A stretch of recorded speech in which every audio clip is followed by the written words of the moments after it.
तो इस कहानी की शुरुआत होती है टियानोन शहर से, जहां पर हमें क्यूनियन गेट को दिखाया जाता है। यहाँ 10 मेजर स्कूल्स है, जहां हर एक में हजारों डिसिपल्स हैं। यहाँ के मार्शल आर्टिस्ट हेवन को भी टक्कर दे सकते हैं और गोट्स तो अलग ही लेवल की आग मूंद सकता है। तभी हमें एक घर का सीन दिखाया जाता है, जिसके अंदर हमारा मेन कैरेक्टर चैन लेटा हुआ होता है और वहाँ पर एक लड़की बैठी होती है जो बोलती है, ब्रदर चैन, तुम सच में क्यूनियन सेक्ट के डिसिपल थे और जरा देखो, तुम्हें सिर्फ 3 साल ही लगे ब्रेक थ्रू करने में 10th हेवन रैंक का, और सिर्फ एक कदम दूर थे डिवाइन रियल्म के, जहां पर तुम्हें ड्रैगन से अपने डिवाइन पावर को भी कंडेंस कर सकते थे। लेकिन कुछ गलतियों के कारण सिर्फ तुम्हारा मेरिडियन ही डिस्ट्रॉय हुआ और तुम सही सलामत हो। और रही बात उस बुढ़े फेंग की, तो उसने तुम्हें कोर डिसिपल से निकाल कर एक गुलाम की तरफ फेंक दिया। लेकिन कोई फर्क नहीं पड़ता, क्योंकि मैं हमेशा तुम्हारे साथ रहूंगी और आशा करता हूँ कि आप फिर से कल्टीवेशन कर पाओगे। मैं खुद बुढ़ऊ फेंग के पास जाकर न्याय मांगूंगी। और ये कहकर वहाँ से चली जाती है। तभी हमारे मेन कैरेक्टर के पास बिजली का सेंसेशन होता है और उसकी आंखें खुलती है और वो उठ जाता है और चौंक कर बोलता है, क्या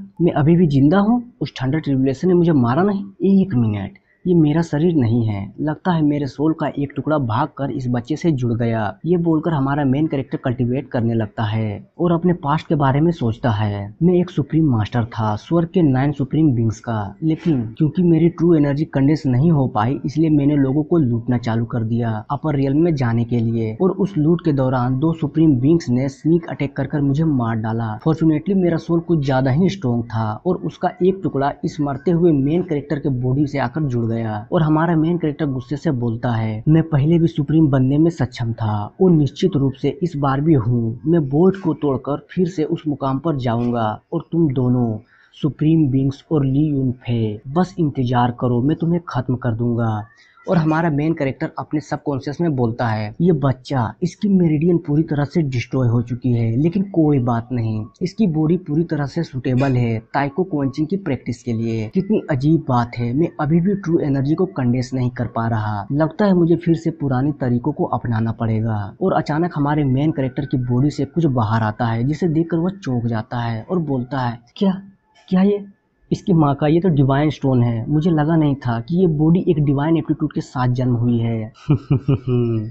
जब मैं टाइको कोचिंग के सेकेंड लेवल पर जाऊंगा, तब ये डिवाइन स्टोन अवेकन हो जाएगी और मेरी पावर हेवन को भी कुचल कर रख देगी। तभी दूसरे सीन में हमें पावर के बारे में बताया जाता है कि डिवाइन पावर और कल्टीवेशन दोनों एक ही हैं, जुआन हुआन 4th ऑर्डर के लिए, जो कि 16वें ग्रेड का है। बहुत कम लोग हैं जो दहनाई डिवाइन पावर के साथ जन्म लेते हैं। जब डिवाइन पावर का कोई व्यक्ति डिवाइन रियल में जाता है, तब वो 2 डिफरेंट डिवाइन पावर्स को होल्ड करता है, यानी कि कंट्रोल कर सकता है, और दोनों ही पावर अखंड लेवल के स्ट्रॉन्ग होते हैं। तभी हमारा सीन चेंज होता है और मेन कैरेक्टर को दिखाया जाता है, जो बोलता है, इस पूरे कॉन्स्टिट्यूशन में, यहाँ तक कि हेवी में भी बहुत कम ही ऐसे लोग हैं जो इस तरह के टैलेंट को होल्ड कर पाते हैं। और हमारा मेन कैरेक्टर चैन कल्टीवेट करते हुए बोलता है, यह जीवन, इसमें जरूर मैं इनविंसिबल बनूंगा और लियोन फे, आई होप तुम अच्छे से होगे, क्योंकि मैं तुम्हें खत्म कर दूंगा। हेवेंस, बस इंतजार करो। दूसरे सीन में हमें फोग दिखाया जाता है, क्योंकि हमारा मेन कैरेक्टर चैन ताइको कोचिंग का प्रैक्टिस कर रहा होता है, जहां बहुत सारे पर्पल लाइट चैन के बॉडी से निकल रही होती है और हमें चैन को प्रैक्टिस करते हुए दिखाया जाता है। और प्रैक्टिस खत्म होने के बाद चैन कहता है, यस, पिछले लाइफ में मुझे